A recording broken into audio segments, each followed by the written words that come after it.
Bueno, buenos días.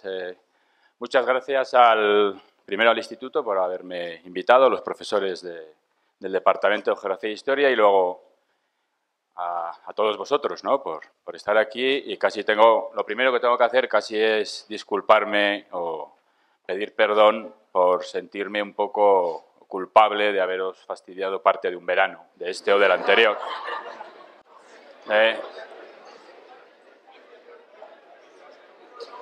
Porque vuestros profesores os han obligado a hacer algo que yo no me atrevería a hacer con mis alumnos, porque tengo muy cerca el río. Igual me tiraban, el río Ebro, igual me tiraban a él. Entonces, ya que leerlo creo que puede ser un castigo, leer un libro en el verano, un libro que te han obligado a leer, por lo menos espero que este rato que estemos aquí, al final no consideréis que ha sido otro castigo, ¿no? Añadido al hecho de haberlo leído. Cuando me invitaron y me contaron, bueno, pues hacemos una presentación, una charla alrededor del libro, un poco de la guerra civil. Bueno, pues no pasa nada, pues vengo y cuento un poco qué es lo que ha sido el libro, qué es el tema del que va, la guerra civil. Me asusté un poco más cuando me envió esta semana Joaquín una lista de preguntas que procedían, no sé si de un grupo o de los grupos que estáis aquí. La lista era casi 20 preguntas y alguna de ellas tenía contenido como para una charla, solo alguna de ellas. Intentar responder a todas y al mismo tiempo contar lo básico, lo esencial del libro o contar la guerra civil, me parece que nos llevaría mucho más del tiempo que tenemos y empezaríamos a mirar el reloj y a pensar que además hoy es viernes. Hoy es un día casi festivo y un día casi para festejar porque ha llovido, aunque sea un poco, y algo más que va a llover y eso ya es una buena noticia. Al venir aquí con el coche y ver las nubes y ver un poco el suelo mojado, pues es una gran noticia, ¿no? Que llueva. Bueno, mi intención no era el emplear todo el tiempo que tenemos en ni contar el libro, basta que lo habéis leído, ni contar toda la guerra civil, porque al fin y al cabo los datos esenciales, los hechos fundamentales están no en el libro, están en los libros. Lo fundamental era, yo creo, suscitar preguntas, mirar las cosas igual desde otros puntos de vista y que dejemos un espacio para intentar contestar yo algunas de las preguntas que habéis formulado vosotros y para que quede el hueco, el sitio para otras que puedan surgir y que hagamos al final esto más que una conferencia tradicional, pues algo que se parezca a un encuentro, ¿no? O a una charla. Yo había preparado una presentación en la que quería contar más que la guerra civil, eso que pasó hace 80 años, intentar responder a unas cuantas preguntas. O más que responder, formularlas. Me parece que es mucho más importante a veces las preguntas que las respuestas. Al final las respuestas las dan los historiadores, pero dentro de 20 años darán otras y hace 20 años daban otras y lo importante es ver las cosas desde un punto de vista más complejo, más rico, menos superficial y me parece que eso es lo que al final uno se queda, ¿no? Porque los datos, afortunadamente tenemos el olvido y estudiáis para un examen y menos mal que luego olvidamos casi todo lo que hemos estudiado, si no, no podríamos seguir estudiando y seguir aprendiendo nada. Mi intención era responder a varias preguntas. Una básica inicial, ¿qué es una guerra civil? Y después, ¿por qué las guerras civiles son diferentes a las guerras convencionales? ¿Cómo empiezan? ¿Por qué duran tanto? ¿Por qué terminan tan mal o cuesta tanto terminarlas? Y luego intentar ver todo eso a partir del ejemplo, el de la guerra civil, en la medida que nos puede ayudar a comprender no solo lo que pasó, sino lo que pasa hoy en el mundo, en otros lugares, y terminar un poco diciendo, añadiendo por qué razones tenemos que recordar y que estudiar esto que está empezando a quedar tan lejos en el tiempo, que han pasado ya 80 años y que cada vez tienen menos que ver pues, con vuestro mundo, con vuestros problemas, con los conflictos actuales, con las preocupaciones, ¿no? ¿Qué sentido tiene, al fin y al cabo, en general, estudiar historia, estudiar algo que ya ha pasado, ¿no? Vamos a ver si lo consigo, sin alargarme mucho, para que tengamos luego ese espacio para responder a las preguntas. Y lo voy a hacer a través de, pues eso, de un grupo de imágenes, son muchas, voy a intentar ir lo más deprisa que pueda, pero imagino aclarando más cosas que confundiendo. Quería empezar con una imagen que es una fotografía del segundo día de la guerra, del 19, del 20 de julio de 1936. Si os fijáis, es una escena en la calle donde vemos a varias personas de las que solo podemos identificar un poco su origen. Fijaros que tenemos zapatillas de paño de este soldado, que no es un soldado, que será un miliciano, que es un civil, que ya nos dice algo de dónde estamos en una guerra civil. Y lo que tenemos en el suelo es un muerto, dos muertos. Bueno, cuando empieza una guerra, un conflicto armado, el lenguaje es otro. El lenguaje es el de la violencia. Y en el lenguaje de la guerra, lo que antes era extraordinario, lo que antes un Estado se empeña en evitar que ocurra, ahora lo que tenemos es un Estado y en una guerra civil un bando o dos bandos o más de dos bandos. Fijaros ahora el caso de Siria, donde tenemos un mapa de una guerra civil imposible de dibujar, porque no son dos contendientes, son tres o cuatro o cinco, que están impulsando a la población civil a que haga algo que en tiempos de paz está perseguido. En tiempos de paz un Estado tiene lo que se llama el monopolio del uso de la violencia. Solamente pueden ir armados las fuerzas de seguridad, los cuerpos y fuerzas del Estado y el ejército. Cuando empieza una guerra, la situación cambia absolutamente y nos encontramos en un escenario que choca a través de las imágenes y que después se convierte en habitual. Si empezamos a ver si empezamos a ver otras fotografías de guerras más actuales, nos encontramos con imágenes que son parecidas. Estas son muy cercanas. Ucrania hace 2-3 años. Y fijaros que esos primeros muertos también están tapados. Lo mismo ocurre aquí, el escenario parecido en Ucrania. Y vamos a ver que voy a combinar fotografías más actuales con otras en blanco y negro, casi todas que tienen que ver con la guerra civil. Aquí vemos en Sevilla, según avanza el verano del 36, cuando la muerte se ha convertido en un escenario habitual. Cuando las normas que rigen la convivencia normal en un Estado se han quebrado. Y el lenguaje que a partir de ese momento se impone es otro. Y la violencia que hasta ese momento ha podido existir no tiene absolutamente nada que ver con la que impera a partir de ese momento, que es la de las armas y la de la guerra. Esto es Croacia en 1991, esto es Madrid en el verano del 36, Chechenia en el año 2000, la guerra civil, Croacia en el año 91, Siria en el año 2014, otra vez España, Madrid en el verano del 36. Estamos hablando de las guerras civiles como algo que no es extraordinario. A veces tenemos la impresión, y ahora fijaros que somos el centro de atención otra vez de la opinión pública internacional, ¿no?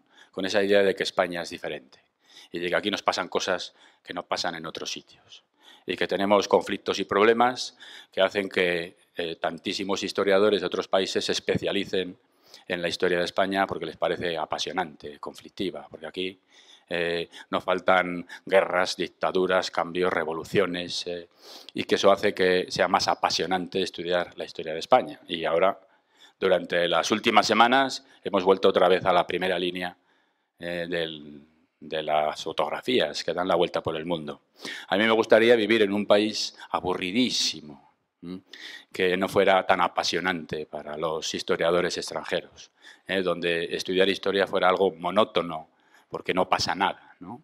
Que no pasa nada de las cosas que luego aparecen en los libros de historia, ¿no? Pero ahora estamos en otro momento especial, difícil, que estamos viendo todos los días en los titulares de los periódicos. Si os fijáis, la guerra civil que ocurrió en España no es algo extraordinario y único. No tiene nada que ver con esa idea de que los españoles somos un pueblo apasionado, mediterráneo, donde estamos condenados a enfrentarnos una y otra vez, con esa idea de que hay dos Españas que una y otra vez se persiguen una a la otra a lo largo de la historia. La guerra civil española no fue algo excepcional. De hecho, muy pocos países en Europa en el siglo XX, en la primera mitad del siglo XX, se salvaron de tener una guerra civil. Una guerra civil, ahora que celebramos el centenario de la Revolución Rusa, la Revolución inaugura una durísima y sangrienta guerra civil. Y hay una en las mismas fechas en Finlandia.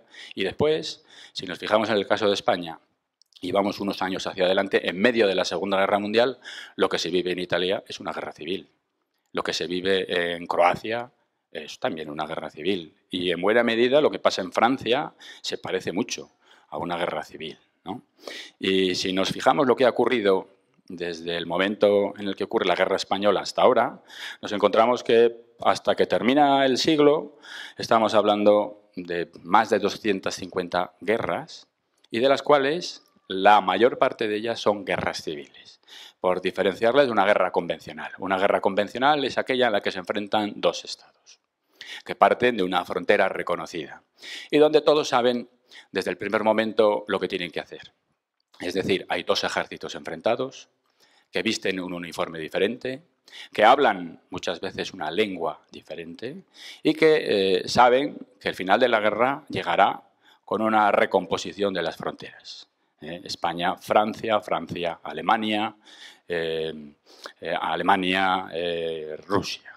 Todas las guerras convencionales. Sin embargo, una guerra civil es algo absolutamente diferente, porque la guerra tiene lugar dentro del territorio de un Estado, porque dentro de esa guerra quienes están combatiendo son los propios ciudadanos de ese país y eso hace que se convierta en un conflicto que obedece a unas lógicas que tienen unas características muy diferentes y que tienen unas consecuencias también muy diferentes. Decía el general francés Charles de Gaulle que las peores guerras son las guerras civiles, porque no terminan con la paz, no terminan con el final de la guerra, porque todos saben que cuando la guerra termine no se va a ir cada uno a su país, otra vez detrás de la seguridad de unas fronteras, que todos los que sobrevivan tienen que seguir viviendo en el mismo territorio. Eso hace también que el final de las guerras sea mucho más difícil y que llegar a una paz o a un acuerdo sea mucho más complicado. ¿Qué es entonces una guerra civil? Una guerra civil es un enfrentamiento armado en el que tenemos dos contendientes. Uno suele ser el Estado, tiene un estatus legal, y otro es un bando insurgente que ha ocupado una parte del territorio, que tiene acceso a armas y a dinero, porque si no, no puede plantear una guerra, y que lo que está planteando es una rebelión o una insurrección, porque quiere conquistar ese Estado. Puede ser también una revolución, porque quiere cambiar la sociedad entera, el sistema del Estado, o puede ser una secesión. Una secesión es cuando una parte de ese Estado quiere desgajarse o separarse del resto del Estado. Una vez que empieza, cuando tenemos a esos dos contendientes, ocupando cada uno de ellos una parte del territorio, tenemos más o menos ya dos actores, dos ejércitos más o menos formados, y hay otros dos actores importantísimos dentro de una guerra civil. Uno, ¿qué pasa con la población civil? Los dos bandos van a buscar la adhesión de la población civil y van a castigar a la población civil que no consideran cercana. Van a buscar la resistencia por un lado y por otro lado aplastar cualquier tipo de resistencia en el territorio que controlan. Y el cuarto de los factores en juego en todas las guerras civiles es qué ocurre con los estados vecinos, qué hacen, qué ocurre con las grandes potencias en ese escenario, en esa época, qué es lo que hacen. Y si nos ponemos a jugar con esos cuatro factores, podemos intentar ver qué ocurre en todas las guerras civiles. Un Estado, alguien que desafía al Estado, unos rebeldes, unos insurgentes que han tenido acceso a armas y a financiación, la población civil, que está en medio, y el factor internacional, que es lo que ocurre. Si ponemos ejemplos de lo que ha pasado en los últimos años, para que lo entendáis, podemos tener casi una idea general que nos sirve un poco casi como de ley. Mientras el Estado controla y tiene el monopolio de todas las Fuerzas Armadas, no hay una guerra civil. Puede haber un intento de revolución, puede haber un conato de violencia, puede haber un conflicto más o menos sangriento, pero que será corto, pero el Estado se impone a lo largo del tiempo, siempre, en todos los casos. Imaginar los años anteriores lo que hemos visto en la llamada primavera árabe. En Egipto hubo una revolución que podía haber acabado una guerra civil. No ha habido una guerra civil porque el ejército entero y todas las fuerzas armadas han estado inamovibles. Y lo que tenemos ahora es una especie de dictadura militar que ha controlado el país. Si lo que se produce es una revolución que triunfa, lo que vemos es que cae el Estado anterior. Algo que pasó en Túnez o que ha podido pasar en otros países. Cuando se produce una división de esas fuerzas, un equilibrio más o menos inestable, es cuando entonces se genera la guerra civil. ¿Qué pasó en Libia? Vivimos el escenario de una guerra civil y lo que ha pasado en Siria, que es lo que estamos viendo desde hace unos años, es un ejemplo clarísimo. Esa es un poco la manera en la que empieza. Por eso es tan importante el acceso a las armas y a la financiación para poder sostener, para poder empezar una guerra civil. Vamos a ver que eso nos explica muchos de los escenarios que nos encontramos todavía hoy en día, conflictos abiertos, que siguen siendo guerras civiles, que algunas se extienden 20, 30 años y que no sabemos de su existencia simplemente porque no ocupan los titulares de los periódicos, porque no salen todos los días en los telediarios, pero que siguen existiendo y que lo sigue pagando, evidentemente, la población civil que vive allí. Empiezan entonces por esa división del territorio y aquí podemos ver el caso español. El caso español que se ventila el carácter de guerra civil en las primeras semanas del verano de 1936. Lo que tenemos es un golpe de Estado de una parte del ejército que se levanta en armas contra el gobierno legal instituido entonces, que era el gobierno republicano. Un golpe de Estado que no triunfa. Si hubiera triunfado, no hay guerra civil. Lo que hubiera habido es una violencia, seguramente una violencia muy grande, a gran escala, pero que hubiera durado unos días. Si hubiera triunfado, los voluntarios riojanos, falangistas y requetés que salían de Logroño el 20, el 21, el 22 de julio y decían a Madrid, a Madrid, a Madrid. Los requetés navarros que pasaban por Logroño y decían el domingo que viene en Madrid y la semana siguiente en casa. Están pensando en eso. Nadie empieza una guerra pensando que va a durar 1000 días. Nadie en Siria empezó un conflicto imaginando siquiera lo que iba a pasar. Los dirigentes políticos de la Primera Guerra Mundial no podían ni siquiera imaginar en lo que se estaban metiendo, ni siquiera tenían un ejemplo. Por eso las imágenes de la Primera Guerra Mundial, de las despedidas de los soldados, de los jóvenes estudiantes corriendo a apuntarse en sus ejércitos, es que no saben dónde van. Y en las despedidas vemos bandas de música, entregas de obsequios, me parece que van a una fiesta.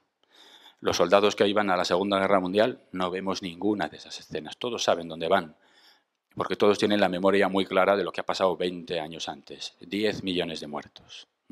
Pero en el inicio de una guerra nadie sabe lo que está pasando, incluso quienes la empiezan creen que lo que empiezan no es una guerra, sino algo, un conflicto que va a durar muy poco tiempo y que les va a permitir obtener el poder. Entonces estamos en una situación de un mapa que en todos los libros aparece en 2 colores para dibujarnos ese escenario de la guerra civil y que en el caso de España nos asocian el color azul, el azul de falange, a los rebeldes, los insurgentes, los insurrectos, como queramos llamarlo, y que después se apropiaron de ese nombre de nacional, que tendríamos que poner entre comillas, y luego tendríamos el bando republicano, que sería el del gobierno legal hasta ese momento. Si el golpe de Estado hubiera triunfado, si de verdad todo el ejército se hubiera levantado contra la República, en 3 días se hubiera acabado esta historia. Si el golpe de Estado hubiera fracasado, si después de los días iniciales no hubieran sido capaces de tomar una parte importante del territorio, de acceder a armas y a recursos y de controlar a una parte importante y movilizar a una parte de la población civil, hubieran fracasado, hubieran tenido que rendirse o que escapar corriendo. Lo que ocurre es que el golpe de Estado no triunfa, pero tampoco fracasa. Y lo que hace es abrir un escenario, un equilibrio inestable que acaba dibujando unas fronteras internas que no existían. Hay que construir trincheras dentro de un país que no tiene esas fronteras establecidas.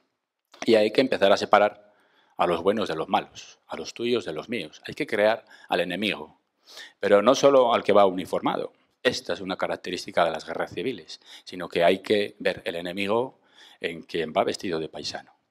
Y hay que verlo no solo el que vive en otra región, sino dentro de la ciudad donde vives, dentro del pueblo donde eres vecino, incluso en tu misma calle, el vecino de enfrente, el de al lado. Y hay que separar a quienes están en tu bando y hay que separar a quienes ahora vas a considerar enemigos. Y esto es fundamental en todas las guerras, porque si tú sigues considerando que el de enfrente es tu vecino, no puede haber una guerra con participación civil. Lo primero que hay que hacer es un proceso de deshumanización. Hay que construir la imagen del enemigo, si no, es imposible que tú veas ese muerto en el suelo de otra manera que lo que es un asesinato de una persona. En la medida en que eres capaz, a través de la propaganda de los medios de comunicación o de la imposición directa de la violencia y del terror, de construir la imagen del enemigo, ¿no?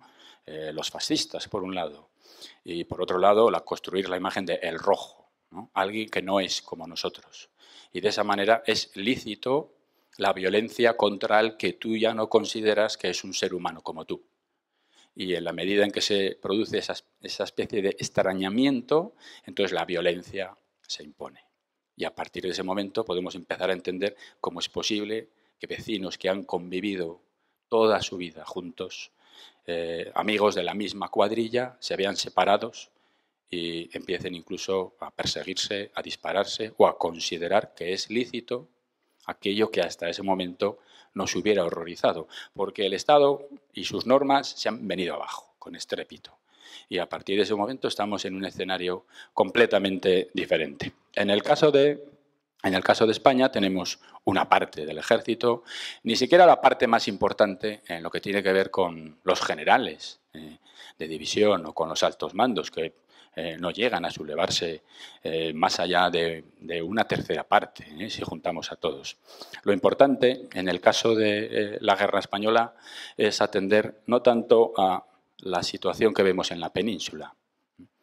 Como decía Manuel Azaña, el presidente de la República, cuando apenas llevaban un mes o dos, en el discurso que da un año más tarde, dice que era una rebelión condenada al fracaso, que era una rebelión que seguramente no hubiera llegado más allá de las primeras semanas, que nunca se hubiera extendido más allá del verano, a no ser que pasara lo que ocurrió, que entrara en escena ese factor que os he dicho antes, la situación internacional, las ayudas exteriores, el acceso a recursos, a hombres y a dinero y a armas. Por eso la mirada del conflicto español nos tiene que llevar a mirar hacia abajo, hacia el sur, y ver lo que está pasando en el norte de África. Claro, cuando hablamos del ejército español, estamos hablando de un ejército de 250.000, 300.000 hombres. Pero en el fondo estamos hablando, fijaros que los chicos que estáis aquí de segundo bachillerato estaríais casi entrando en quintas. La mayor parte de esos soldados son jóvenes como vosotros, que tienen vuestra edad o un año más, que son reclutas que están en los cuarteles.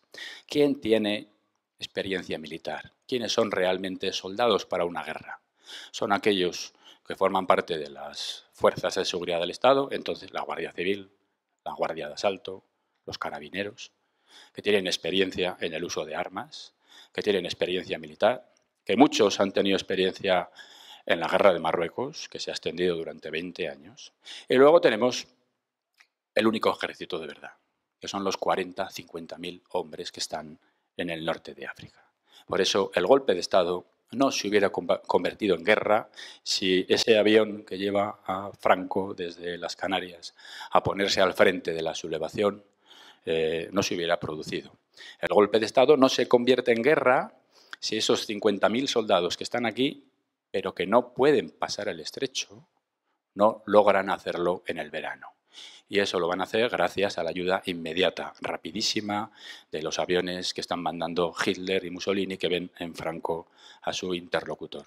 Cuando termine el verano, cuando estos 40 o 50.000 soldados estén en Sevilla, en Cádiz, y empiecen a pensar Madrid, entonces estamos en un escenario diferente. Entonces el golpe de Estado se va a convertir en una guerra abierta. Pero en una guerra que los militares sublevados piensan que va a durar unas semanas, que en muy poco tiempo las columnas de ese ejército, de ese verdadero ejército, se van a asomar a las puertas de Madrid. A las puertas de Madrid, aquí en el norte de la sierra, donde están estos soldados milicianos, requetés y falangistas riojanos, navarros, castellanos, que están pensando que entramos en Madrid. No saben que en los siguientes 1000 días no se van a mover de las trincheras que empiezan a acabar aquí. Y entonces esa especie de guerra de columnas, todavía sin trincheras, todavía sin ejércitos claros, a partir del otoño, del mes de noviembre, cuando Madrid no cae, entonces es cuando podemos decir que empieza una guerra. Que empieza una guerra con 2 territorios más o menos definidos, con 2 ejércitos más o menos establecidos, y donde aquí entran en juego otras dinámicas diferentes que tienen que ver con la evolución militar, con en qué medida esa ayuda inicial de las potencias extranjeras se mantiene o no, y eso nos explica que la guerra dure 3 meses, que dure 3 años como duró, o que podría haber durado 4, 5 o 6 años, o haber acabado de otra manera. La sublevación empieza, dura 1000 días, las guerras civiles terminan siempre mal, bueno, todas las guerras terminan mal. Por eso, la peor de las paces, el peor de los acuerdos iniciales es siempre mejor que la mejor de las guerras. Por eso, porque ni siquiera los que han hecho los cálculos de rentabilidad, oportunidad, conveniencia, cuando empiezan la guerra, son capaces de controlarlo después. Este es el famoso último parte de guerra, el del 1 de abril de 1939, que da Franco en Burgos. ¿Por qué terminan tan mal? Terminan tan mal porque en las guerras civiles no hay un acuerdo posible. En las guerras convencionales sí. Es una cuestión de volver a las fronteras. Es una cuestión de pérdida o de ganancia, de cambios de territorio, de reparaciones. Pero en una guerra civil, los vencedores y los vencidos tienen que volver a ocupar el mismo territorio. Tienen que volver a vivir juntos. Y por eso las guerras civiles suelen acabar con la aniquilación del contrario, con el aplastamiento no solo militar, sino incluso también civil, de aquellos a los que se ha considerado enemigos durante muchísimo tiempo. E incluso cuando hay una mediación internacional, las guerras civiles también es muy difícil que terminen, porque esa mediación muchas veces es un acuerdo artificial que impide que haya una convivencia real. Fijaros en los escenarios de las últimas guerras, lo que ha pasado en la ex Yugoslavia, y cualquiera que viaje ahora a un territorio como Bosnia piensa que ese es un país artificial, donde sigue existiendo una fractura clarísima entre quienes estaban en un lado y en otro en la guerra. O fijaros lo que pasa ahora en Siria. Los expertos internacionales dicen que la guerra ya ha terminado. Desde hace un año es clarísimo que ya solo puede ganar uno de los bandos. De hecho, todo el mundo sabe que va a ganar el Estado, que va a ganar el dictador Assad. Pero otra cosa es terminar la guerra. Otra cosa es que los bandos que están en conflicto, que quienes tienen todavía las armas en la mano, que la población civil que está sufriendo el conflicto, ahora, ¿cómo la terminamos? ¿Cómo es posible alcanzar un acuerdo de paz cuando los que han perdido, los que tienen que rendirse, saben que no hay un futuro de convivencia en ese mismo territorio para los que se han estado matando? Y que después van a venir las revanchas, las venganzas, la represión, las persecuciones. Por eso las guerras civiles se alargan en el tiempo, terminan mal, y casi las únicas que son más cortas son aquellas en las que la imposición militar de uno de los dos bandos es rapidísima. Lo que ocurre en España es que a lo largo de esos 1000 días, lo que dicen los expertos militares es que solo podía ganar uno de los dos bandos. Una vez que ese escenario de noviembre-diciembre de 1936 ha empezado lo que llamamos una guerra civil. Que en ninguno de los supuestos la República podía haber ganado la guerra civil. Lo único que faltaba por ver es cuánto tiempo le va a costar a ese ejército de Franco, que ya tiene todo el poder en su persona, una situación que no tenía al empezar la guerra, cuánto tiempo le va a costar imponerse por las armas y qué tipo de paz o qué tipo de victoria quiere conseguir. Eso es lo que nos puede explicar por qué en vez de 6 meses, un año y medio, acaba durando 3 años. El objetivo de los militares republicanos, de los dirigentes republicanos, cuando la guerra se alarga, 1937, 1938, no es ganar la guerra. Saben que es imposible. El objetivo es alargar la resistencia todo lo que puedan, mirando lo que está pasando en Europa, advirtiendo las señales de lo que inevitablemente creen que va a pasar, y pasó el inicio de la Segunda Guerra Mundial, pensando que si estalla el conflicto internacional, la situación interna entraría en una dinámica absolutamente diferente y que las potencias aliadas, Gran Bretaña y Francia, que le han dado la espalda a la República, se verán obligadas a entrar en un conflicto y que inevitablemente Franco estará al lado de Hitler y de Mussolini y España entraría, el territorio español sería uno más de los escenarios de la guerra internacional y el destino de España sería el destino final, el resultado final de la Segunda Guerra Mundial. Esa es la esperanza de la República y de ahí esa idea de resistir, resistir y resistir, más allá de lo que militarmente era lógico y razonable, porque solamente podía haber una victoria militar. Por eso se extiende durante tanto tiempo. ¿Por qué hubo una guerra civil? Tiene que ver básicamente con ese hecho.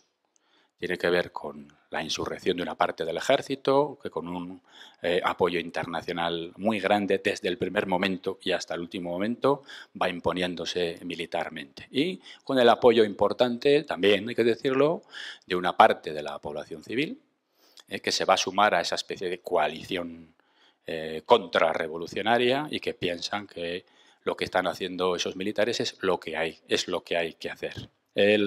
La situación en España, eso sí, la tenemos que entender en un contexto internacional que es el de la Europa de entreguerras, que es ese escenario que algunos historiadores llaman la guerra civil europea, entre la Primera y la Segunda Guerra Mundial, cuando los estados europeos están en una crisis en la que hay diferentes salidas y una de ellas va a ser estos conflictos armados, va a ser estas guerras que se van a prolongar durante estos 20-25 años.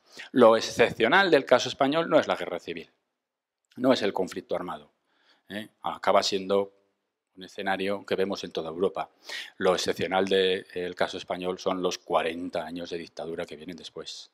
A Franco podemos entenderlo en esa época de entreguerras, a su mentalidad, a su ideología, a quienes le siguen, a esa parte de la población civil que les apoyan y a quienes están en contra. Donde no podemos entender ya a Franco es 30, 40 años después, porque está fuera de su tiempo, está fuera de su contexto. Eso es lo excepcional de la Guerra Civil Española. La larguísima, casi eterna dictadura de 40 años, que casi es una especie como de agujero negro en la historia de España, comparándola con la historia europea.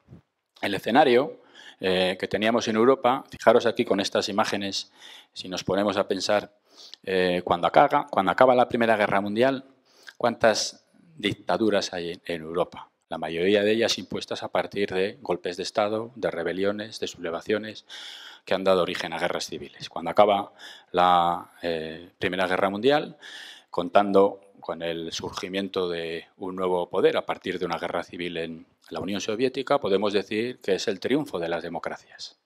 Y que esa Europa que se ha matado entre sí, el pueblo más civilizado del mundo, ahora va a haber una nueva era donde va a triunfar la democracia. Pero si pasamos rápidamente a ver cómo en los años siguientes todas las democracias se están hundiendo, están en crisis y van a terminar una detrás de otra. Fijaros que en 1922 Mussolini, en 1923 tenemos una primera dictadura en España, Primo de Rivera. En el año 26, 27, 28 empiezan a surgir las dictaduras y los regímenes militares en diferentes países de Europa. Llega la crisis que habéis estudiado de 1929, una crisis desconocida para el sistema capitalista, que va a suponer una quiebra increíble de todas las sociedades. Y lo que viene después es el momento en el que aparece el primer ensayo de un régimen democrático en España, y que España va a ensayarlo en el peor de los escenarios posibles, cuando el tiempo de las democracias está viniendo abajo, cuando todo el escenario internacional, la crisis económica, las relaciones entre los estados, la crisis social de esos años, el surgimiento de fenómenos desconocidos hasta ese momento, como el fascismo, el surgimiento de la imagen que ha sido la revolución comunista y el comunismo. En ese escenario es cuando los españoles, después de un siglo de conflictos y de problemas heredados, muchos antiguos desde el siglo XIX, intentan ensayar un régimen democrático con muchos problemas, con muchas dificultades, y que va a durar solamente 5 años y medio en paz. Lo que ocurre después, 1933, el surgimiento del nazismo en Alemania con Hitler en el poder, año 34, 35, 36. Fijaros que cuando empieza la guerra civil, las únicas dos grandes democracias que siguen existiendo en Europa es el Reino Unido y Francia. Por eso es tan importante la actitud que toman o dejan de tomar, y su inacción o la falta de colaboración con la República se va a convertir en un factor tan importante. Y si nos fijamos después del surgimiento de la Guerra Civil y vamos hacia adelante, el año 37, el 38, el 39, el año 40, y cuando empieza la Segunda Guerra Mundial, ya estamos pensando que la democracia en Europa es algo que solo existe en un país, pero en un país que está movilizado en guerra, solamente en el Reino Unido. Y en los países que pueden considerarse neutrales, que son muy pocos. Ese es el escenario en el que tenemos que entender el surgimiento de la guerra civil, los lenguajes que existían entonces, las dinámicas de enfrentamiento, la poca aceptación de los regímenes parlamentarios, de la alternancia en el poder. Y así entendemos muchos de los conflictos que se viven en los años de la República y el surgimiento de ese lenguaje nuevo que quiere imponerse, que es el de las armas, ¿no? De esa facción del ejército y de esa coalición antirrevolucionaria que quieren acabar con esa experiencia de los años anteriores que ha ocurrido en España. ¿Por qué fue tan larga?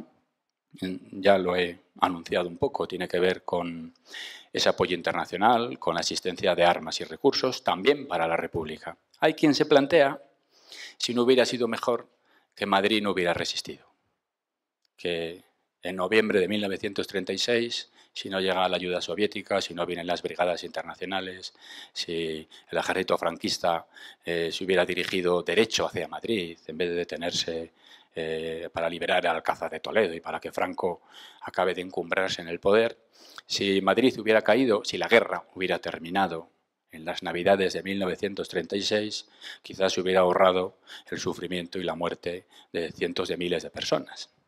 Pero la recomposición del Estado republicano le permite crear un ejército de la nada,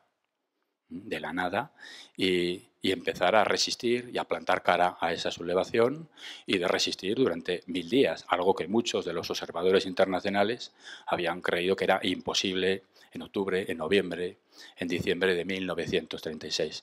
Daros cuenta que la República, cuando empieza la guerra, es un Estado que se viene abajo, es como un edificio enorme que se desmorona. Y no solamente es que la mitad de España está controlada por los rebeldes, por los insurgentes, es que los que se han levantado en armas han hecho una sublevación porque dicen que quieren impedir una revolución de signo comunista o anarquista. Fijaros que se levantan contra un gobierno en el que no hay, por supuesto, ningún anarquista, no hay ningún comunista, ni siquiera hay un ministro socialista. Es un gobierno que hoy podríamos llamar de republicano de izquierdas y republicanos moderados. Lo que hacen con el golpe de Estado, de manera casi contradictoria, es provocar la revolución contra la que se levantaban en el territorio que domina la República. Ahí sí, porque el Estado se viene abajo. El Estado republicano es incapaz de controlar ni siquiera el territorio que permanece debajo de la bandera republicana. Y tenemos por eso un escenario en el que vemos que dentro del territorio dominado por la República tenemos quienes quieren luchar para ganar la guerra y quienes piensan que al mismo tiempo hay que hacer una revolución que acabe con toda la sociedad que existe antes, que acabe con el propio Estado, que acabe con el sistema capitalista, y eso explica una de las grandes dificultades que tiene la República para intentar enfrentarse de tú a tú frente al poder absoluto que ha conseguido Franco en el bando insurgente. Otro de los factores es la capacidad que tienen los dos actores para movilizar a la población civil. Por eso es tan importante en todas las guerras civiles la población civil. Por eso es tan importante esos grupos paramilitares que son capaces de reclutar, en el caso de la República, a los sindicatos y partidos políticos, en el caso de los rebeldes, a esos dos grupos políticos, al Falange y los requetés carlistas, que son capaces de poner en armas a decenas de miles de voluntarios, de civiles. Cuando avance la guerra, su importancia será menor. Daros cuenta que puede haber 40, 50.000 requetés armados al principio de la guerra. Son importantísimos al principio. Puede haber 80, 90.000 falangistas en los primeros meses. Al final de la guerra, Franco tiene un ejército de 1.200.000 soldados. La importancia de los falangistas, de los requetés, ya es insignificante. De hecho, lo que ha hecho es acabar con su autonomía, unificarlos y al final ponerse él también al frente de ese movimiento. Daros cuenta que al final en la guerra lo importante para la República no es la acción militante de los grupos sociales y sindicatos y partidos, de los milicianos en armas. Al final de la guerra la República tiene también 1 millón de soldados, es verdad que peor alimentados, peor armados y desmoralizados. Pero en 1 millón de soldados lo importante es ese ejército regular, el ejército popular que ha sabido construir la República. Incluso la importancia, que hacíais en alguna de las preguntas, de las brigadas internacionales, que pueden ser 30, 35.000 soldados, es una importancia sobre todo de moral y de prestigio en los meses iniciales. Tiene una importancia militar notable, pero porque son las fuerzas de choque, son los que están en la primera fila. Daros cuenta que la mayor parte de los soldados son civiles que han sido obligados a ir al conflicto y que por eso en el ejército de Franco, más que ese 1.200.000 soldados, lo importante es que hay 70.000 marroquíes mercenarios en los regulares, que está la Legión, y que esas tropas de choque son las que están en todas las batallas, y son las que están rompiendo en todos los frentes, porque es el verdadero ejército. Por eso, estas imágenes, esto es Pamplona, el 19 de julio de 1936, todos estos jóvenes están diciendo a Madrid, a Madrid, a Madrid, con los escapularios, con los crucifijos, pensando que dentro de una semana están otra vez en sus casas. Esa capacidad de movilizar a la población civil y de imponer en el territorio que controlan a través del terror la no resistencia de esa población es fundamental cuando empieza la guerra. Las despedidas de las primeras unidades, esta es la estación de Logroño, de los que salen camino de Madrid también, o las escenas que vemos en las diferentes ciudades. Fijaros que la importancia, si nos fijamos, es la de los milicianos, pero es también, y eso explica mucho de lo que pasa en las primeras semanas, qué hace la Guardia Civil, qué hace la Guardia de Asalto, qué hacen los carabineros, que son quienes tienen armas, experiencia, organización y una jerarquía y una disciplina que es importantísimo en las primeras semanas.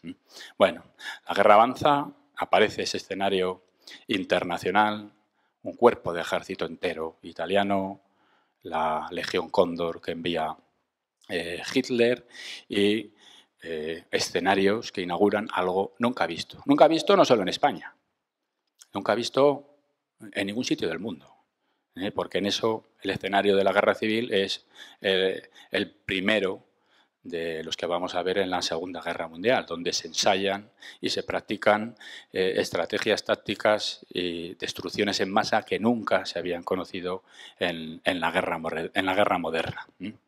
Y es la llegada de esa ayuda que obtiene la República con cuentagotas, pagándola irregular y que al final deja de tener, la que permite que hablemos de una guerra larga, de una guerra que se extiende en el tiempo. Estas son las brigadas internacionales. Bueno, paso deprisa. Aquí tenemos a Negrín con hazaña visitando el frente y el escenario, y esto no lo cuento porque lo habéis visto y lo habéis estudiado más, es el cambio de las operaciones militares que poco a poco, en una guerra que Franco entiende como una guerra de aniquilación, porque él sabe que está construyendo lo que llama una nueva España sobre el territorio conquistado. Por eso esa guerra larga le beneficia no tanto para ganar militarmente el conflicto, sino para instaurar lo que va a venir después. Esa dictadura en origen totalitaria y tan similar al ejemplo de los países hermanos, que llamaban Alemania e Italia, ¿no? Vemos aquí a los requetés, vemos aquí a quienes están defendiendo en estas trincheras de Belchite. Luego os cuento, esta fotografía es mía. Llevo 3 años haciendo una excursión con los alumnos a Belchite, a ver un escenario donde podemos tocar con las manos el centro de una batalla de la guerra, porque quedó el pueblo intacto. Franco ordenó que no se reconstruyera, que se construyera un pueblo a 2 kilómetros, a 1 kilómetro, y hoy podemos pasear por el escenario de una batalla. Las batallas de Belchite, de Teruel, en fin, la caída del frente del Ebro y la división final de la República en 2 espacios, con el último escenario bélico real, la única batalla, gran batalla, que se puede comparar con las de la Segunda Guerra Mundial, el escenario de la batalla del Ebro, que también se puede pasear y se puede ir por las trincheras, por el resto de los puestos de mando, de lo que fue el enfrentamiento más duro a lo largo de 4 meses por la conquista de unas pequeñas cotas que estaban en estas sierras de aquí. Lo que se está ventilando entonces, verano de 1938, el principio del otoño, no es el resultado de la guerra. El resultado de lo que va a pasar en España está ocurriendo en septiembre en un escenario alejado. Está ocurriendo en Múnich. La esperanza de la República es que las democracias occidentales le digan a Hitler: hasta aquí hemos llegado.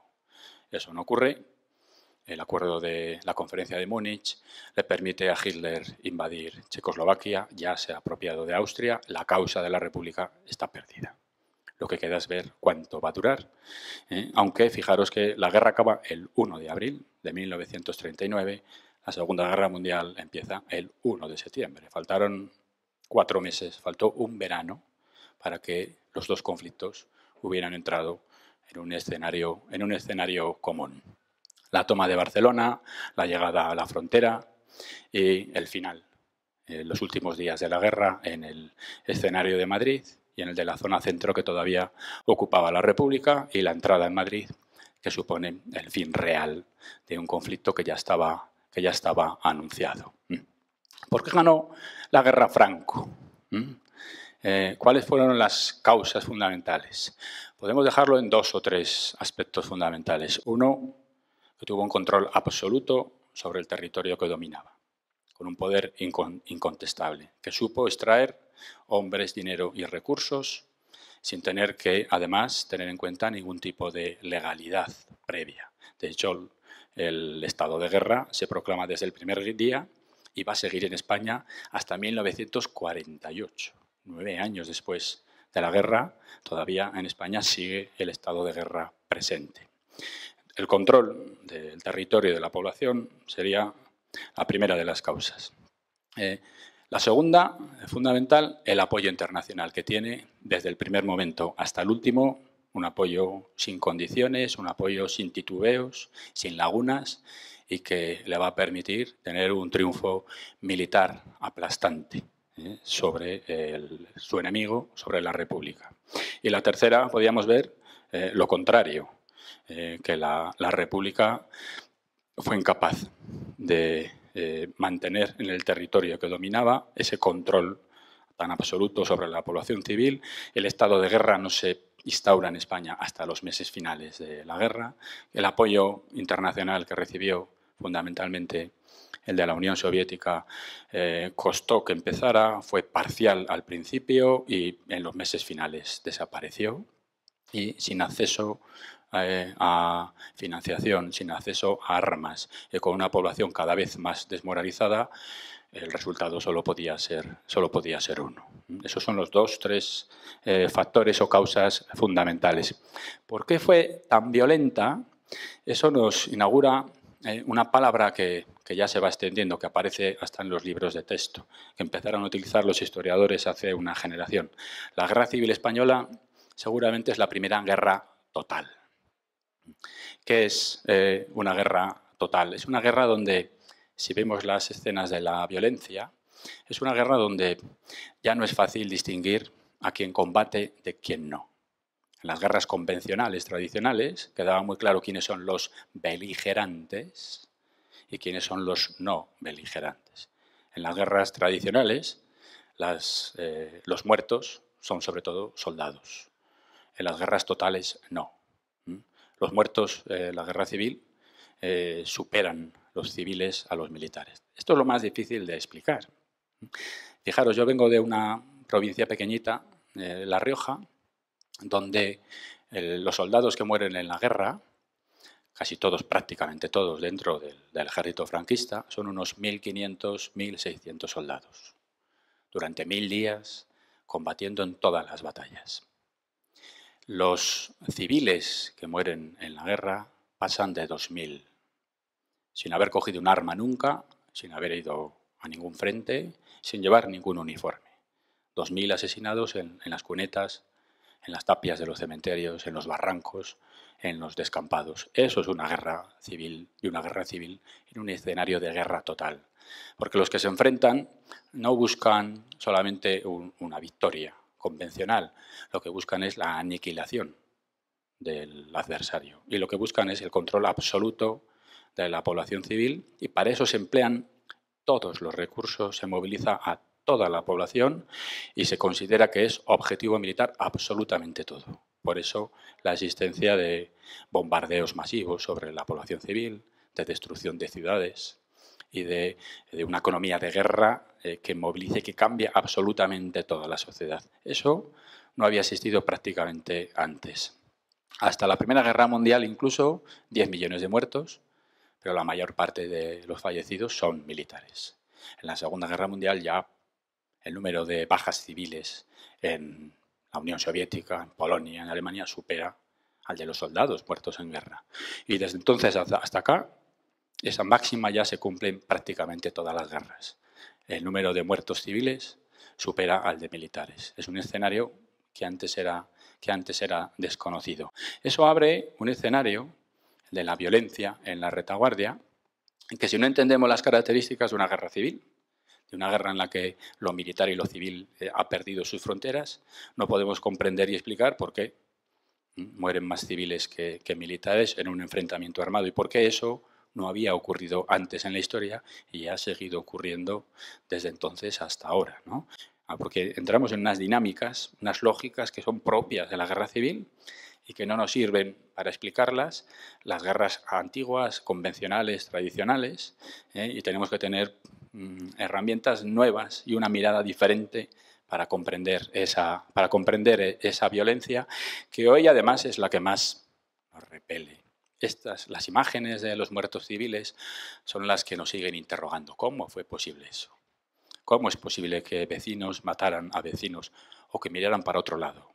O que pensaban que eso estaba bien, que es lo que había que hacer, aunque no se mancharan con sangre. Porque esas preguntas nos hacen mirarnos un poco al espejo, como estos que tenemos aquí en el polideportivo, ¿no? Al espejo de, eran como nosotros. No eran militares profesionales, no eran seres, sería tan fácil pensar, ¿no? Hitler, Mussolini, Franco, pero ese tipo de respuestas fáciles nos dejarían muy cómodos, pero no nos permitirían comprender lo ocurrido. Y además, esas preguntas son las que nos sirven hoy, porque nos tienen que resultar incómodas de responder y porque creo que son las que tiene sentido 80 años después plantearnos, ¿no? Las escenas de las grandes matanzas en masa, esta es la de Paracuellos, cerca de aquí, o esta es una fosa común abierta hace 2 veranos en La Rioja, en el Puerto de la Pedraja, en el límite con Burgos, donde se van recuperando a cuentagotas algunos de los asesinados en esas cunetas, en esos montes, por toda España.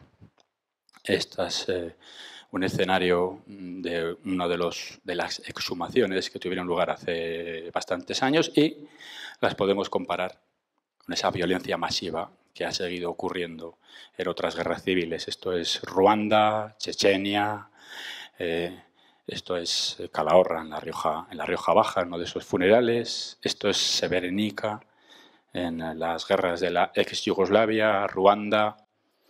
Y fijaros que estas mujeres que están aquí, estas viudas que están poniendo unas flores, a mí me cuesta mucho diferenciarlas de estas otras. Hay un cementerio civil muy cerquita de Logroño, a 5 kilómetros, se llama La Barranca, porque en el final del verano, en el otoño del 36, los militares que dirigían la provincia empezaron a organizar las matanzas de una manera más científica, casi podríamos decir, y buscar un lugar donde poder ir todas las noches al mismo sitio. Abrieron varias zanjas y en 6, 7, 8 semanas acabaron llevando allí por lo menos a 400 civiles, que cada noche iba el camión, 10, 12, 14 asesinados, menos los domingos, y acabaron abriendo ahí una fosa común, donde hoy en día hay un cementerio civil. Y esta es una pequeña escultura a las mujeres de negro, a las viudas que desde entonces se empeñaron en llevar flores allí cada año, como esta semana, el 1 de noviembre, ¿no? Y al final, si vemos a estas mujeres y vemos a estas mujeres en Bosnia como a las de cualquier lugar del mundo, nos damos cuenta de otra característica de las guerras civiles. Las guerras las hacen los hombres y las sufren y las terminan o las unen con la paz a las mujeres. Casi es una generalización que no deja lugar a detalles, a matices, pero hay una combinación de hombres jóvenes paramilitares con armas, y eso no podemos ver traducido a violencia masiva, indiscriminada sobre población civil. Y al final la paz tiene que ver con ese hilo que empiezan a reconstruir las madres, las hermanas, las hijas. Ese escenario que tiene otra vez que pensar en la paz y en la memoria. Y en la memoria de ese dolor, la elaboración de ese duelo. Y ese escenario lo vemos en todas las guerras. Y luego nos tenemos que dar cuenta de una cosa. Claro, cuando vemos las guerras y nos fijamos en las víctimas, en los muertos, cuando hacemos historia oral, y yo he entrevistado mucho a las familias de las víctimas, nos olvidamos de una cosa, que la guerra no es solamente el escenario donde se mata a la gente. La guerra es el escenario también donde hay gente que mata, no solamente gente que muere. El hecho fundamental de una guerra es el hecho de matar. Gente que nunca lo ha hecho y que lo está haciendo, y gente como nosotros, donde podíamos mirarnos en las mismas caras. Esta es la exhumación de una fosa en un pueblecito de La Rioja, donde se ve en uno de los familiares teniendo en la mano una parte del cráneo de su padre, creo que es, donde se ve el tiro de gracia, ¿no?, de este pelotón irregular que actuaría una de esas noches del otoño de 1936. Nos pone en un lugar que es una de las preguntas fundamentales que teníamos que hacernos. Estos son milicianos serbios. Nos resultaría mucho más cómodo pensar en seres malvados, en un mal absoluto. Lo decía Hannah Arendt cuando hablaba de la banalidad del mal. Pero es mucho más inquietante, pero es mucho más interesante para nosotros pensar que no. Que cuando empieza una guerra, quienes jamás pensarían que iban a tomar un arma en las manos, que iban a disparar o que iban a consentir o a dejar que ocurriera estas matanzas, los vemos que están en esa situación. Y que lo que ha ocurrido otras veces, y ha vuelto a ocurrir, es posible que siga ocurriendo, que vuelva a ocurrir como está ocurriendo en otras partes del mundo. Y ese es el aviso fundamental sobre el que tenemos que volver a contar una y otra vez lo que ocurrió. para estar siempre más vigilantes y prevenidos, para mirarnos mucho al espejo, para que estas semanas, cuando estamos viendo un conflicto que afortunadamente no hay violencia, no hay armas, no hay financiación, en fin, esperemos que sea un conflicto el que estamos viendo ahora, ¿no?, con Cataluña, pero cuando vemos expresiones en Cataluña y las veo yo en el bar debajo de mi casa, de vecinos míos, padres de familia que están diciendo a por ellos, que están diciendo esto lo arreglaba yo mañana, en 24 horas. Yo cogí la Legión y mañana a mediodía esto ya estaba arreglado. Y el que lo está diciendo es una persona como yo, que aparca en el garaje de al lado, que paga sus impuestos, que conduce por la derecha, que no tiene antecedentes penales y que no sabe lo que está diciendo. A veces estoy pensando estos meses, con todo lo que está ocurriendo, que si yo fuera juez condenaría a algunos de mis vecinos e incluso de mis amigos, los condenaría tú 50 horas de clase de historia, tú 25 horas de clase de historia. Para algunos de mis alumnos dirían, ya te digo yo que eso es un castigo, una clase de historia. Igual había que rebajar el número de horas, sobre todo por las clases de historia que nos vemos muchas veces obligados a dar. Realmente un rollo increíble, a cumplir temarios inabarcables y a estar pasando una y otra vez páginas del libro de texto con títulos de asignaturas que pone historia contemporánea, pero cuando llega junio estamos en la Guerra Fría y algún alumno puede decir, pero si eso pasó hace 70 años y tú me has dicho que esta asignatura era de mi mundo contemporáneo. ¿Dónde está el mundo contemporáneo? ¿No? Porque hemos tenido que cumplir con las programaciones, con la EBAU, con ese examen externo, ¿no? Cuando tendríamos que estar contando otras cosas, ¿no? Que ese pasado es mucho más apasionante de estudiar, que es mucho más interesante y que además es útil, que nos sirve, que es necesario. Y que cuando veo a estos vecinos míos o estos compadres en el bar, pienso en sus hijos y pienso, igual ellos son capaces de ver las cosas de una manera más compleja, más rica, con más perspectiva. Eso es lo que da la historia.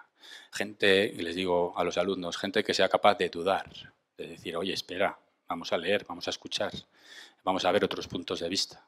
¿Pero qué estás diciendo? Pero, ¿qué es lo que está pasando aquí? ¿No? Y ese es el sentido que creo que tiene estudiar, recordar y ver lo que está pasando hoy. Si os fijáis, estos escenarios en las guerras actuales, paramilitares, jóvenes, armados, encima de una camioneta, se repiten todas las guerras civiles. Y eso es igual a masacres, violencia masiva, en todos los lugares. Son los mismos escenarios. Milicianos, gente que no son militares, pero que unas botas, un pantalón, un fusil de asalto, un pasamontañas y ya está. Y ya está preparado un conflicto que tiene los límites borrosos, que no tiene fronteras, que no tiene normas y que la única es la fuerza de las armas, el control de un territorio, señores de la guerra, como los que había también en el verano del 36 en los dos espacios. En la retaguardia republicana de ese Estado que se ha hundido y en la retaguardia controlada por los insurrectos. Milicianos iraquíes, kurdos, milicianos libios, Gaza, el año 2014, ese escenario que os he dicho, de esa guerra total, donde se han desdibujado los límites, las normas, las fronteras, las convenciones. Bueno, paso por esto que ya os he contado, esas destrucciones masivas, y Chechenia, Gaza, Palestina, Siria nos habla. Qué difícil recuperar y reconstruir, no solo materialmente, sino que en esos lugares podamos hablar de un espacio, de una sociedad que vuelva a la convivencia, ¿no? Siria, las imágenes que vemos ahora. ¿Qué consecuencias tuvo la guerra civil? La más importante ya la he dicho. Una dictadura de 40 años que nos separa del tren de la historia, de esa aspiración de los españoles ilustrados, de la institución libre de enseñanza, de llegar a ser europeos un día, y que nos retrasa 2 generaciones no sepultadas ahí, condenadas por la historia. 150.000, 200.000 muertos militares, más de 250.000 muertos civiles, medio millón más o menos, bajas civiles por los bombardeos, desplazados, medio millón de refugiados fuera de las fronteras, un país que no recupera sus índices de vida, su renta per cápita, hasta 1956, 20 años después, cuando todos los países de Europa se han recuperado ya de la Segunda Guerra Mundial, que ha sido más destructiva y que se ha alargado más en el tiempo, hasta el año 45. Y esta imposición de esa dictadura casi eterna. Y si os fijáis, ahora te las paso rápidamente a un juego aquí con imágenes, las que son en blanco y negro son de la Guerra de España, las que son en color son de los conflictos actuales, que tienen que ver con otro problema que vemos hoy en nuestras fronteras, el de los refugiados. Como vemos a los refugiados como un problema externo que se nos asoma, ¿no? Incómodo, en las noticias del telediario o en la actitud que ahora como europeos en esta casa fundada sobre las ruinas de una guerra y como vemos ahora los que huyen de otras. ¿En qué medida son ajenos o en qué medida tendríamos que llegar a otra conclusión completamente diferente? Somos nosotros, éramos nosotros. Somos nosotros. Fijaros rápidamente las imágenes, salvo el color y en blanco y negro, jugar a encontrar diferencias, porque yo no las veo. Siria, Bosnia, esto es España, Siria, España, Gaza, España, Ruanda. En blanco y negro, os digo, son las de la Guerra Civil Española. Irak, España, Sudán, España, Gaza, Kosovo, Somalia. Es la misma historia. Es la misma historia. Y es una historia de mujeres y niños, hablando de las consecuencias civiles de los conflictos. Siria, España, Sudán, España, Siria, España. Bueno, podríamos poner 50, 100, las que queráis. La imagen de los refugiados. Otro motivo, Croacia, España, niños en Kosovo, España, Siria, kurdos en la frontera, españoles en la posguerra. Otro más de los motivos para recordar, para pensar que no estamos viviendo algo ajeno, sino que somos nosotros, o por lo menos que éramos nosotros. Este es el cementerio civil, este que os decía que está a las puertas de Logroño. Era un barranco y las 3 líneas que veis aquí, ahora tengo alguna foto mejor, eran las fosas que fueron abriendo cada noche, los mataban, se echaban cal encima y a la noche siguiente volvían. Y este es cuando se hizo el cementerio civil hace 20, 25 años, el monumento colectivo que se hizo allí, ¿no? ¿Por qué recordar?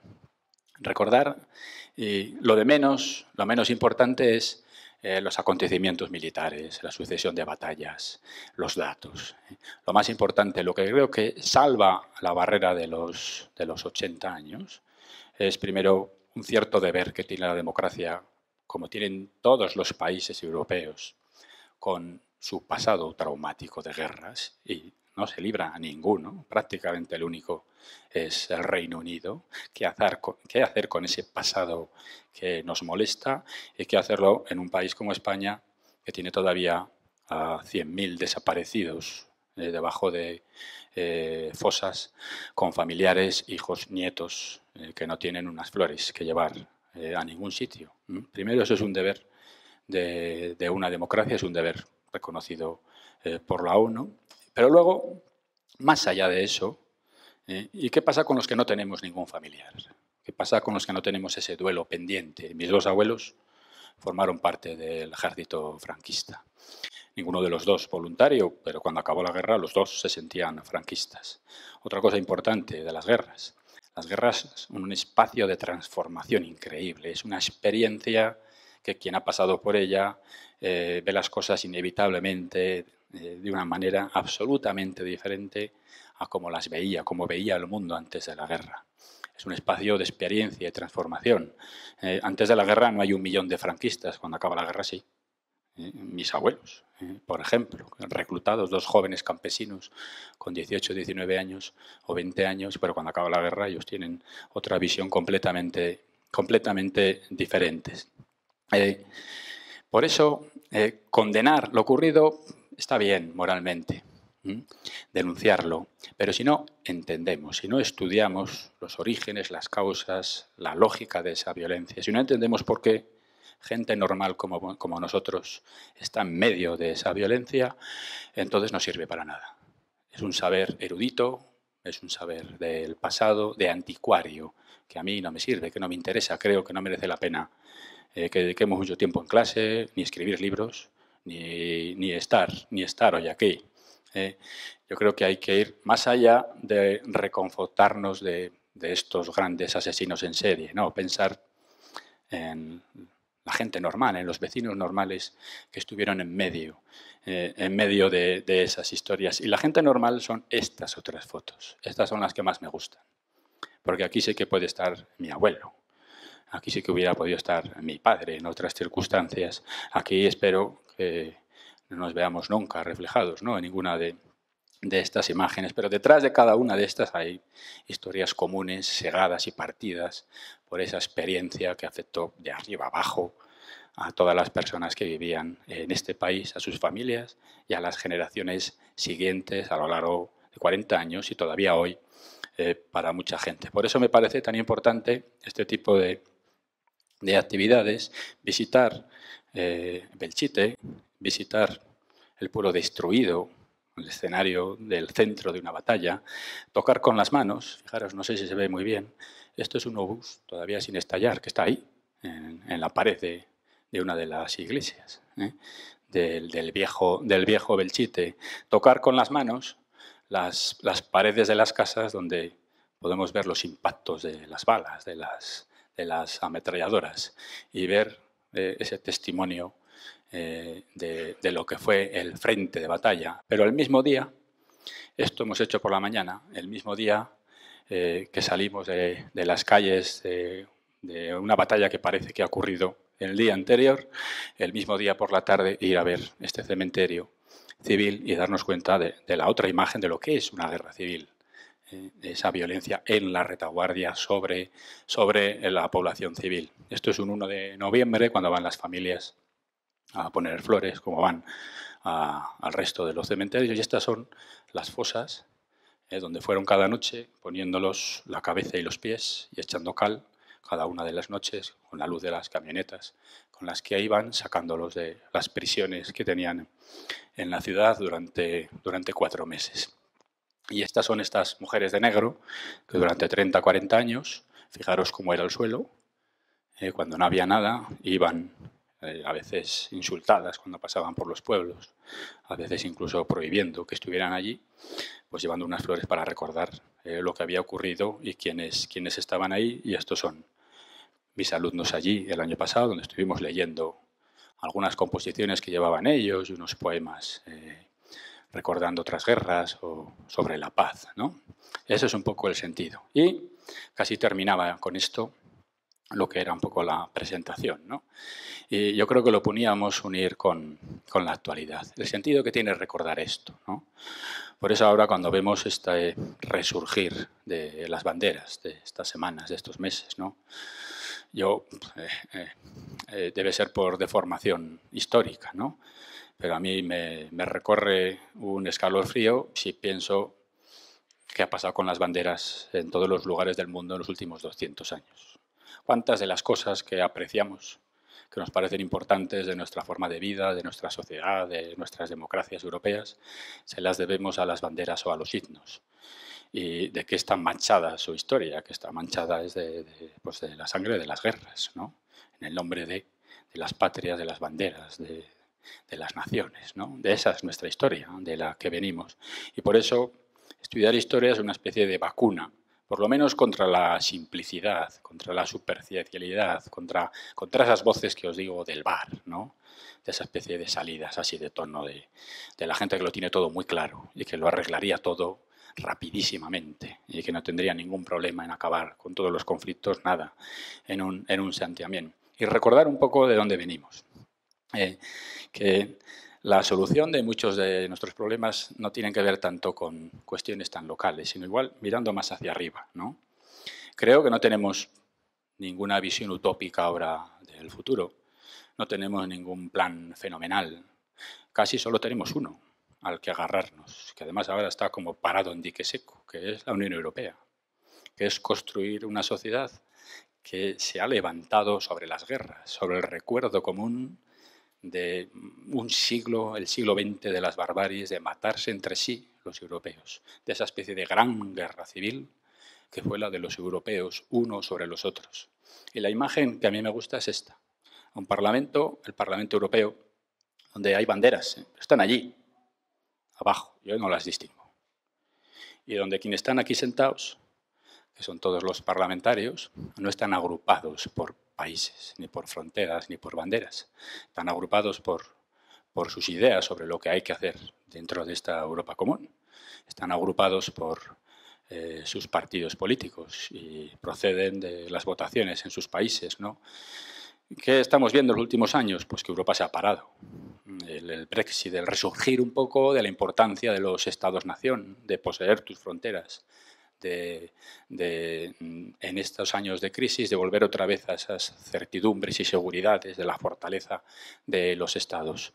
Una Europa que volviera otra vez a impulsarse hacia adelante, que nos hiciera ser menos españoles, menos portugueses, menos franceses, menos alemanes, menos catalanes, y que dejara de tener sentido plantearse una nueva frontera si lo que estamos haciendo es quitarlas todas, pensando que tenemos una casa común. Y esa casa común es la casa de los muertos. Ese es el origen de nuestra historia. Venimos de ahí y por eso creo que cada generación, a vosotros, dentro de un año, de 2, de 3, lo tengo que contar todos los años. Que esa guerra civil nuestra hace 80 años están muriendo los últimos que lo pueden contar. Están desapareciendo. La memoria viva se está terminando. Y solo quedará en las bibliotecas, en los archivos, en los libros. Pero los libros, si no los ve nadie, si no los lee nadie, no sirven para nada. Solo sirve si una y otra vez cada generación, vosotros, bachillerato internacional, si viajáis, si salís, si vais un año de Erasmus, que se creó para eso, para que franceses, españoles y alemanes se sientan europeos, para que piensen que les une muchísimo más que las cosas que les pueden separar, porque vienen de estados que tienen fronteras y leyes diferentes, sirve para esto. Y si no, yo creo que no sirve para nada. Así que me parece que la esperanza y la realidad tenéis que ser vosotros. Muchas gracias por haberme escuchado.